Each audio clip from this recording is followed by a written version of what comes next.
What's up, boys? Welcome back to another episode of Terran finally. Today I'm going to show you guys a really cool new opener. I've used it a while ago, but I've never seen anyone else use it, so I'm just going to pretend it's new. I'm going to show you guys multiple variations as well. And first I'm going to show you guys a nice macro version, a very standard one that I like a lot. And afterwards I'm going to show you a version that not even Serral could hold, guys. The strongest attack in the world. So this is something I was experimenting a bit. I think it was last year. At some point I stopped using it to just end up playing standard again. That's usually how it goes. Sometimes I'm in the mood to experiment with weird builds, you know. And at some point I'm just like, Mark, what's wrong with you, you know? And then I go back to playing standard. But now I was trying it again a bit on stream, you know. Struggling against Zerg a little bit, so I decided to try some old tricks. Or make up some new builds, and I know this one seems really strong so far, so I'm going to show you. It's pretty close to standard. It's called the double reactor build. That's the easiest way to do it, or to call it. It's a bit weird, but in the end it makes for pretty standard games. You can do a lot of mind games with it, which is what I like a lot as well.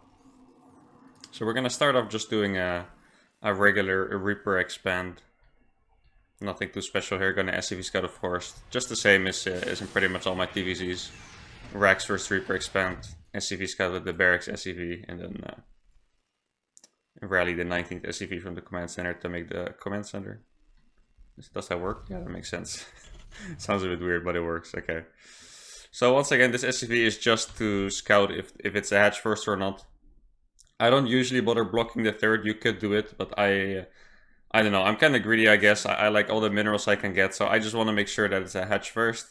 If it's not a hatch first, you can always be hit by weird stuff, so that's the only thing I want to know, really. So I always go up until I see the creep, and then I go straight back home. Now, another thing you could do is you know, block the third hatch.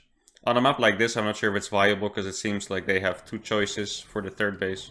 But on any map, you can do it. I think it's pretty good still.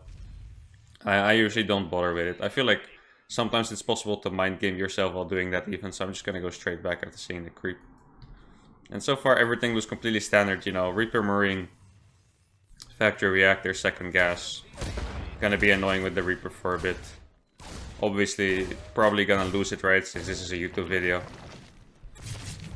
Or not. Oh my. It's truly a revolution, guys, I told you. Alright, so we're almost at the point where I'm gonna blow your guys' minds, okay. Another important thing to scout these days, by the way, is actually if they have a third base with the Reaper. Because these days, two-base muta, or even just regular fast muta is so common that they don't actually have their third base on time. And it's pretty easy to recognize by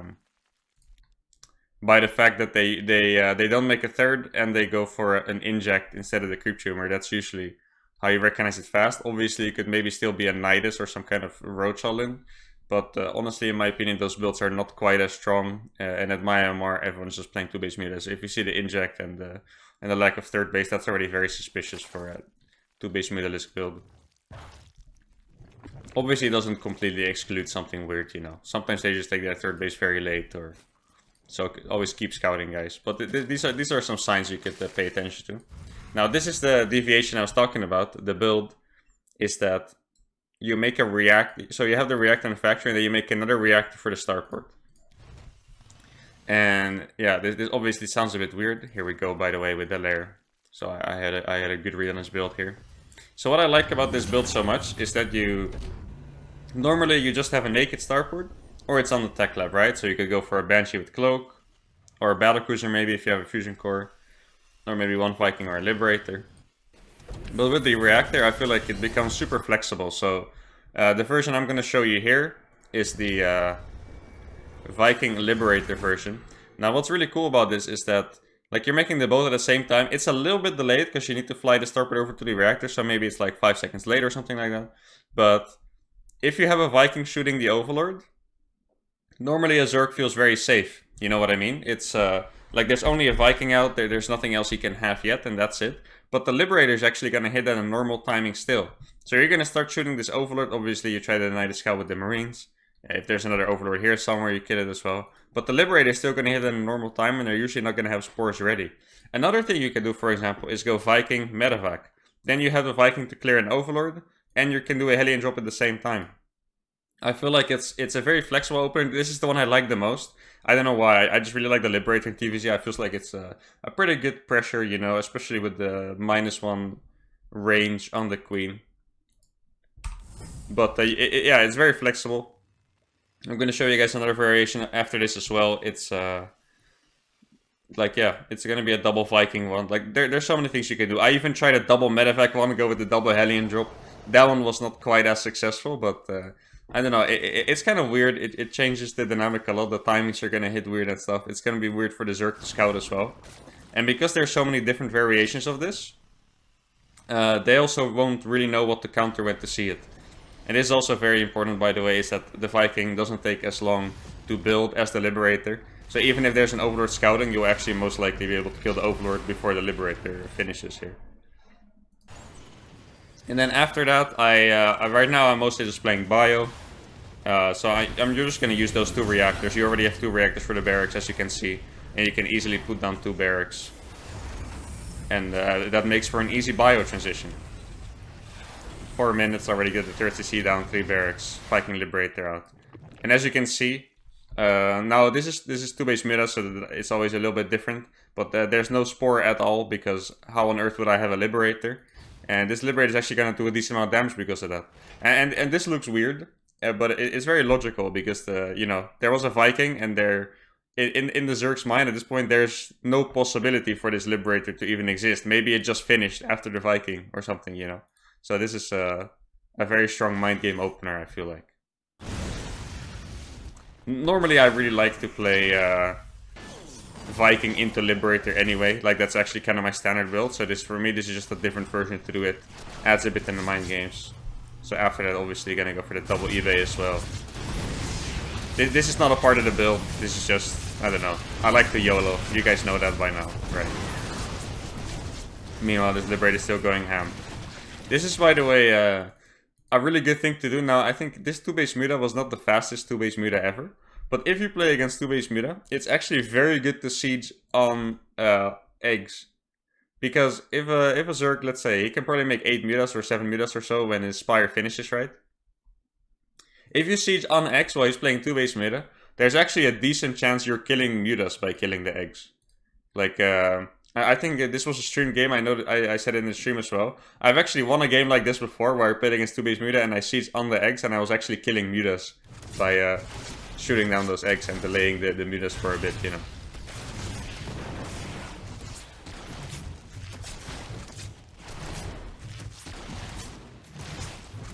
Alright.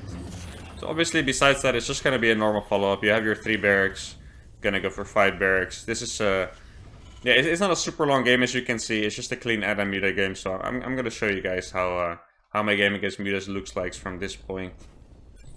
Obviously, you need to get your turrets everywhere.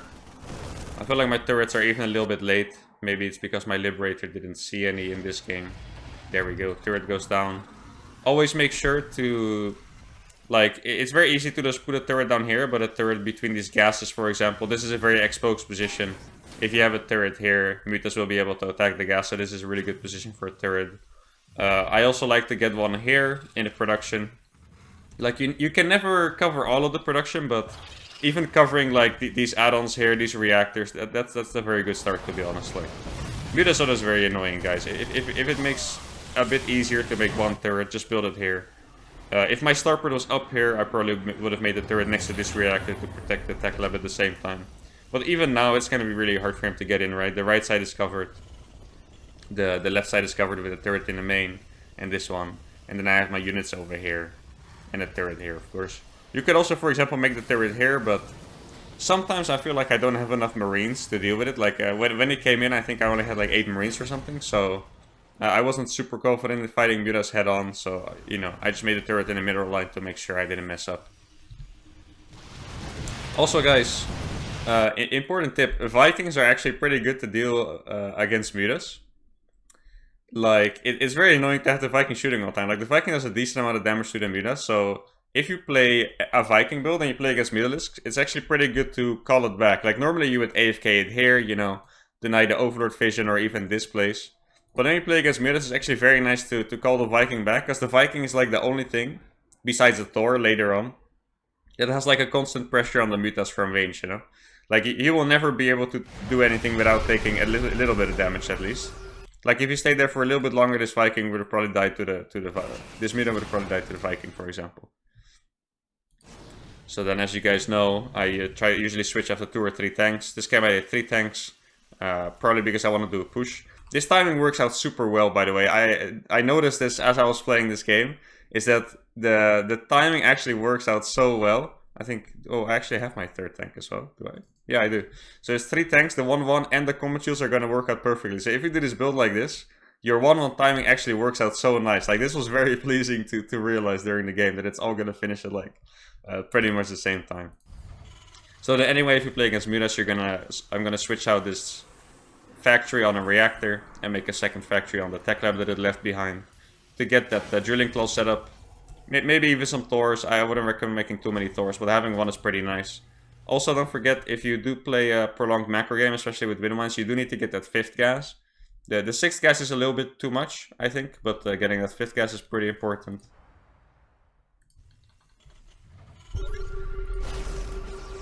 Also, gotta be careful with pushing like this, by the way. I just felt like in this game in particular, I was hitting a good timing. But if you feel like the Zerg is on top of things, if he has a really good map control, then you do need to be afraid for run-bys. Like, if you notice that pushing out like this loses you a lot of games to the run-bys, then, you know, it's okay to take it easy. You can set up the tanks for defense and maybe just send out some medevacs for drop instead. Like, this guy was very YOLO. Like I said, I just felt like I was hitting a really good timing and I went in there. That's what happened here. I felt like my Liberator did some good damage, you know. He was probably gonna drone up pretty hard. Not even that hard, actually. Just made a lot of mutas. And I felt like it was a good timing to hit. Normally this is a little bit YOLO. And you're gonna have to be careful for run-bys at the same time.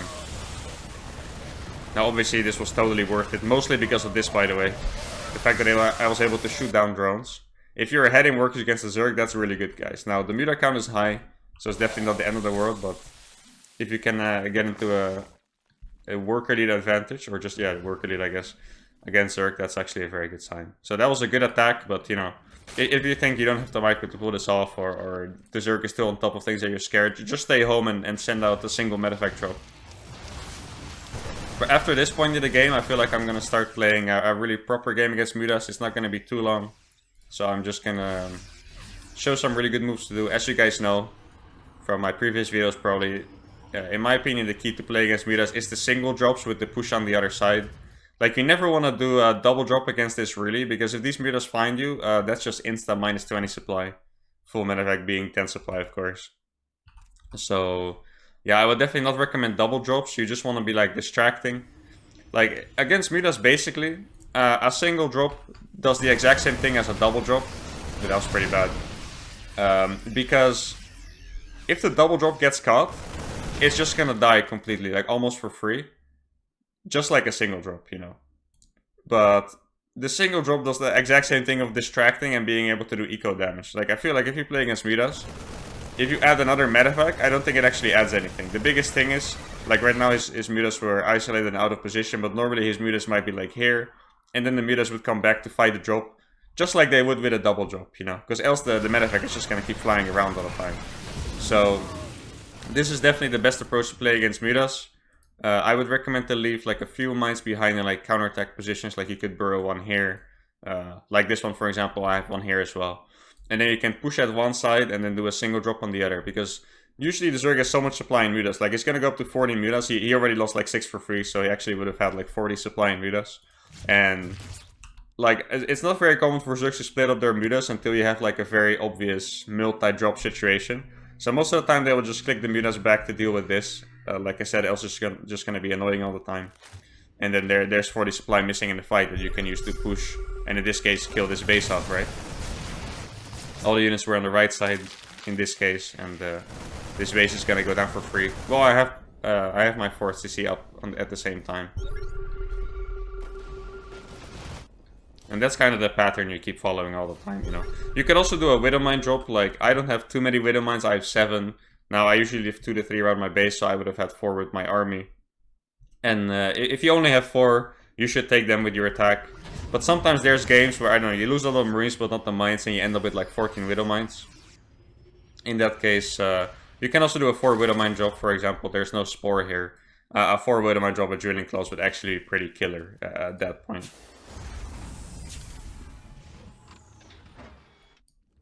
No, I definitely got ahead by quite a lot during that attack.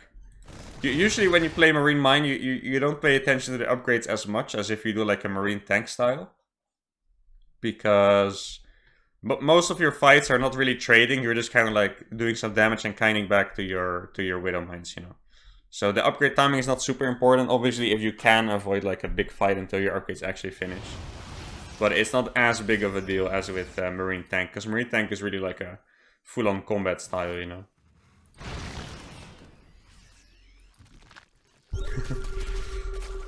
This is a very special move. Reminds me a bit of playing Mech Pain, just put random mines everywhere. And here we go again. Didn't even see it myself this time. I'm gonna go for that single drop again. Probably gonna pull the Mutas back. Well, one tip I can give you is, like, in this case, I'm not sure where the Zerg army is. Like, it could literally be, you know, like right here or whatever. If you don't think you have the APM to spare, like, just pull back for a bit, like this. Like, I wasn't sure where the Zerg army was, and I wanted to do the drop, like burrow the Widow Mines. So I just pull back a bit until I have it in order, as you can see. So you don't have to, like, drop, because if you drop and the Bailings roll into your army at the same time, it's not worth it, because you're gonna lose all of your stuff, right? So if you don't have the APM to do both at the same time, or you're not sure where the Zerg army is, like, if I knew the Zerg army was here, then I would have just A-moved this and not looked at it, right? But since I wasn't sure, I just pulled back for a bit, and then after I got the drop going on, and in this case the defense going on, that's when I started pushing further. Burrowing the Widow Mines, you know, everything was good, drop in the main, and then once that's all cleared up, that's when you start pushing. Like, I feel like a lot of times when you look at pro games, the observer will look at this like, he's dropping the main, he's defending at the same time, and attacking at the same time. Does he have 5 hands? But in reality, it's just like the priority order you do things, you know. You don't have to take risks and aim of this army if you think there might be 10 Bailings waiting to blow up all your stuff. Like, you can just take it easy. The army is still in a good position here, you're covered by mines, and even if it looks like I'm doing everything at the same time, in reality I'm just prioritizing the order in which I do things properly, you know. So I got my drop out, that's actually very annoying. If they're doing something else and there's like just a few units in your main, that takes APM and annoying tension to deal with. Then I defended the main attack, which I did very well as well. I think I barely lost too many SCVs. I don't know how many I lost during the game, but I don't think I lost more than 10 here. And I killed this push, I own this main, and I killed the base. And that's kind of it, guys. So yeah, this was mostly about the opener. I hope you guys really like the opener. And now I'm going to show you the version that owns Serral. So here, guys, I'm going to show you the aggressive version of this build. This is my favorite. This is actually how this game, how this build came to exist. This was actually against Serral like 1 year ago, I think, where I did this build randomly on the ladder and it actually worked out. And that's when I was like, you know, is this a thing now? Well, 1 year later, I'm trying to figure it out still. And I'm gonna show you guys the aggressive version that I usually do. I think this is the best version of the outline that I found. There's probably another version out there that may be a little bit better. I'm gonna talk about my decision making and making the build a bit as well. Like, I feel like there's some adaptations that could be really good. Yeah, some very nice, lovely chat going on there. I think there's some other ideas I have about this build that could be very good. But sometimes I didn't manage to make them work yet, or I haven't tried them out yet, you know. So I'm gonna share some about my thoughts and theory as well while showing you guys the version that I did here. So obviously, because it's a mind game build that you can do like multiple times in a series, everything has to look the same. Like, you can't be doing a gas first all of a sudden or whatever. So we're gonna go for the Reaper Expand again, we're gonna SV Scout again, etc. Everything is just gonna be exactly the same up until what we decide to do with the reactor starport. Like I said in the last game, that's where you make the difference, you know. You get the different units out, the units that you want. Do you want to go for the Hellion drop? Do you want to go for the Viking Liberator? Do you want to go for the double Liberator even? It's possible, guys. There's a lot of things you can do with that, so. Up until then, everything has to look the same. Remember that. Obviously, if you make like very small details, people are not gonna notice. But besides that, everything has to look the same. So we're gonna SCV scout here. This is actually one of the maps where, like I said last game, you could actually deny the third because this is pretty much the only third I can take. I've seen someone take this third before, but I think this is like 99% of the times the third base. So if you wanted to go for the deny on the third, you could actually do it with the SCV here. You know, instead of sending it back, you just patrol here. Attack the drone if it comes. Send the Reaper there, and you can deny the third for a really good time. We're just gonna be annoying a bit with the Reaper here. This is not super necessary. Sometimes it's better to not take damage and just wait for the creep tumor. Like in this case, I'm not taking any damage. Last game, I really dived in. Now, like I said, guys, a big sign of something weird is usually the inject. The inject is very uncommon. Now, of course, he already has the creep tumor on. Oh, that's actually cool. I haven't seen that before. The inject on the low ground and the creep tumor on the high ground. I'm not sure how much I like that, to be honest. I think getting creep out here to your third is much more important. And also, much more intimidating, guys. Like, who cares about creep on the high ground? If the creep is here, you're like, oh shit, man, he's almost in my base, you know. What am I supposed to do about it? But okay. Creep tumor on the high ground it is. So here we go, guys, the reactor again. And this time we're gonna do a small switch up. One thing you have to keep in mind is that you don't overmake depots, you just make depots at the right time, because double unit from the start, but is very mineral heavy. Like double Viking, Viking Liberator, Viking Medevac, they're all at least 250 minerals, you know. Most of the times even 300 minerals, so that's pretty expensive. So make sure you don't like start a second depot already, because you also need to make Hellions and you won't be able to afford it. So here's the aggressive opener, guys. You're gonna go for the double Viking.